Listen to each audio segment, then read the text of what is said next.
Salut le monde, c'est Géodoc. Aujourd'hui, je vous donne rendez-vous à l'aéroport pour un vol direct vers la Guyane. Allez, je vous laisse sur la vidéo. Bon voyage!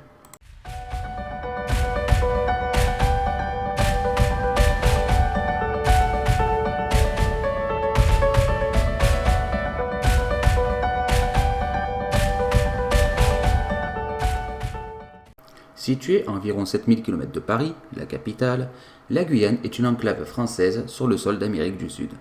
Ainsi, ses frontières ne sont que des pays. Le Brésil, à l'est et au sud, avec ses 730 km de frontières communes, le Suriname, à l'ouest, et une magnifique ouverture sur l'océan Atlantique sur sa partie nord.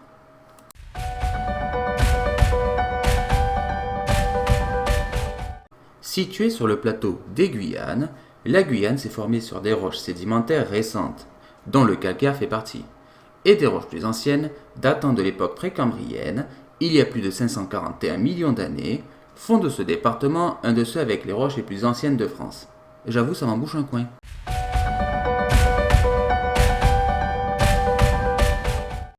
Constituée à 98% de forêts tropicales humides, pour une superficie de 83 846 km², il s'agit du département le plus boisé de France.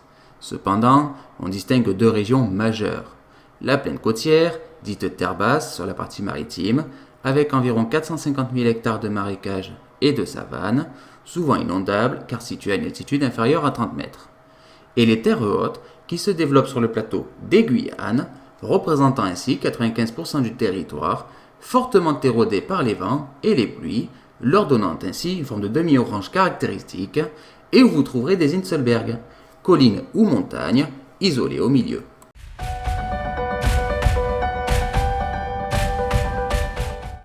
Les premières traces de civilisation en Guyane remontent à moins 5000 avant Jésus-Christ, comme quoi les premiers habitants n'étaient pas les colons. Oublié pendant près de 6500 ans, c'est Christophe Colomb qui la découvre en 1498. Après une histoire très riche, la Guyane n'est définitivement française qu'en 1815 avec l'application du traité de Vienne.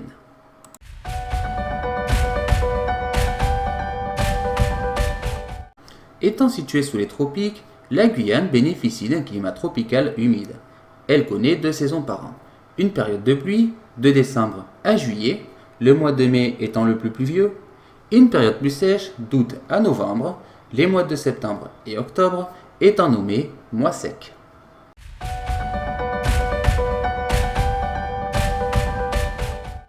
Du fait de sa situation géographique, la Guyane bénéficie d'une biodiversité importante. Non mais sérieux, écoutez ça. 98% des vertébrés de France, 684 espèces d'oiseaux dont 80% de rapaces, 177 espèces de mammifères, plus de 500 espèces de poissons et 109 espèces d'amphibiens. Les espèces invertébrées sont plus nombreuses encore. C'est un truc de malade.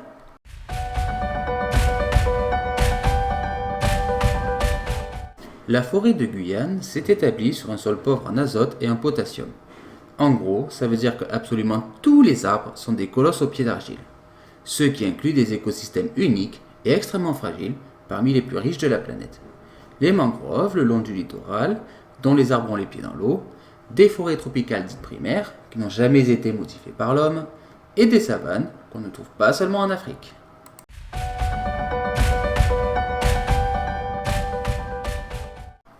Un des principaux employeurs de Guyane, c'est le port spatial de Kourou, qui permet à la France de lancer des satellites. C'est d'ici que sont lancées les célèbres fusées Ariane. Mais sans la France, cette région/département ne s'en sortirait pas, car elle vit énormément des aides de l'État. Plusieurs cultures différentes sont présentes.